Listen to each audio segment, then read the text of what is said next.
Bonjour! Dans cette vidéo, nous allons travailler sur le théorème de Thalès. Mais partons découvrir notre sujet d'étude. Eh oui, il s'agit de la Tour Eiffel, monument emblématique de Paris. Elle a été construite pour l'exposition universelle de 1889. Depuis, elle est admirée.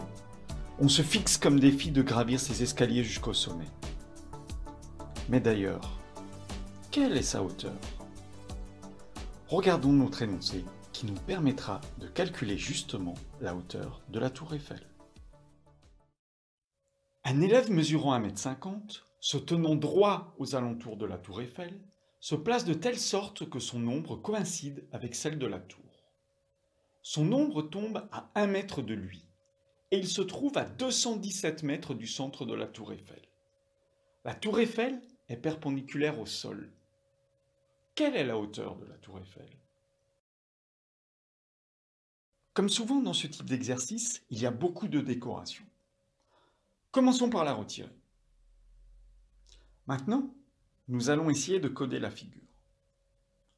La Tour Eiffel est perpendiculaire au sol. Je peux donc mettre un angle droit. L'élève se tient droit. Je peux donc également mettre un angle droit. Rajoutons les sommets. La configuration rappelle vraiment une configuration de Thalès. Malheureusement, nous ne savons pas si les droites MN et BC sont parallèles. Et c'est là qu'intervient une propriété sur les droites. Voyons maintenant cette propriété. Si deux droites sont perpendiculaires à une même troisième droite, alors elles sont parallèles entre elles. Si nous regardons la figure juste au-dessus, on voit que la droite MN et la droite BC sont perpendiculaires à une même droite qui est AC. Alors vous allez me dire, sur la figure, on voit juste des segments. Mais rien ne nous empêche de les prolonger pour bien voir les droites.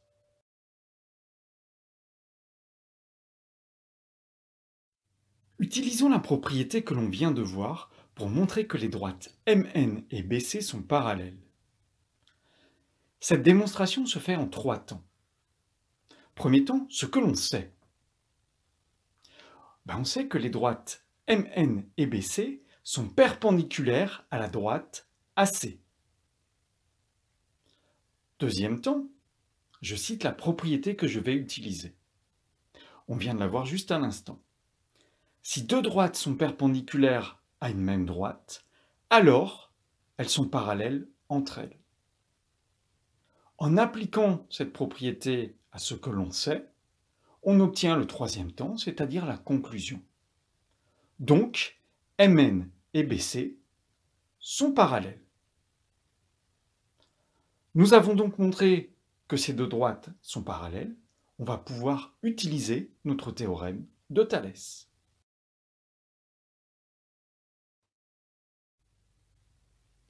Passons maintenant à la correction. On retrouve une figure à main levée.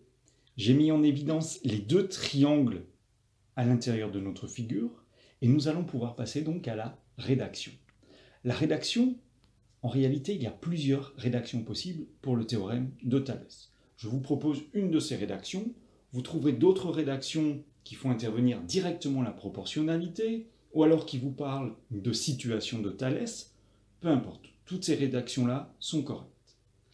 Alors commençons. Première chose, nous allons dire que nos droites, la première, BM, et la seconde, CN, sont séquentes en un point. Ce qui nous rappelle notre théorème qu'on a vu précédemment. Alors en quel point elles sont séquentes? Elles sont séquentes en A. Voilà.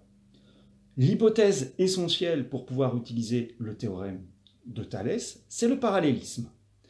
Nous avons réussi à montrer que la droite BC et MN sont parallèles. On l'indique bien. De plus, la droite MN et la droite BC sont parallèles.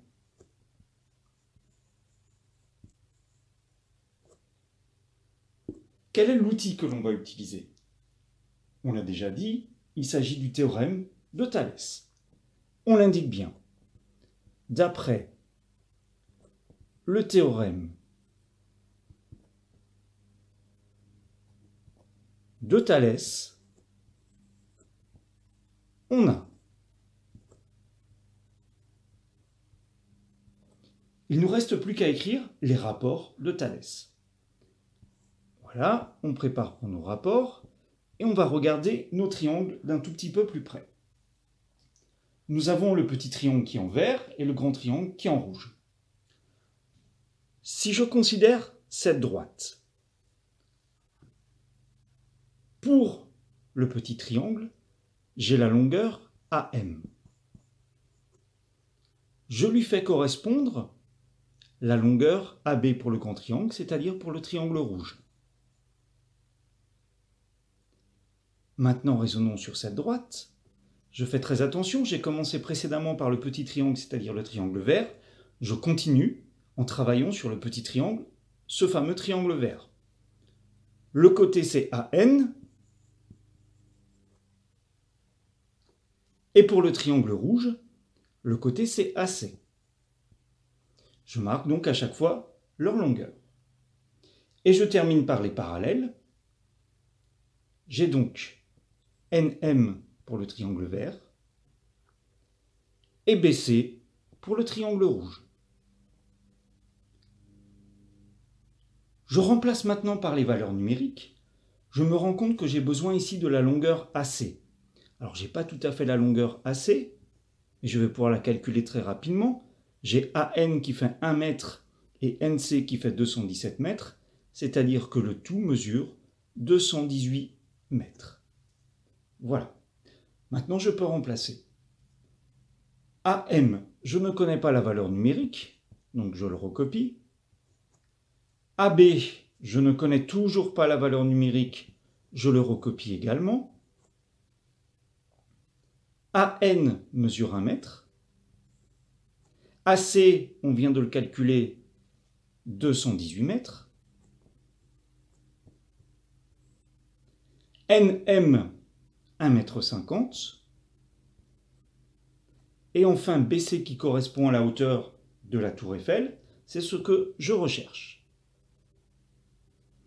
Il y a un des rapports qui n'est pas utile, je le mets entre parenthèses, et je vais utiliser maintenant les produits en croix pour calculer la hauteur BC qui m'intéresse. J'obtiens donc BC égale, les deux valeurs numériques reliées par une flèche sont 218 et 1,50 m. Je les multiplie donc entre elles. Et enfin, il y a une valeur qui est seule, c'est le 1. Je la sépare par un trait de fraction. Il ne reste plus qu'à prendre la calculatrice et regarder quelle est la valeur numérique que l'on obtient. J'ai donc 218 que je dois multiplier par 1,5, que je dois diviser par 1, c'est-à-dire c'est comme si je faisais rien du tout, et j'obtiens 327 mètres.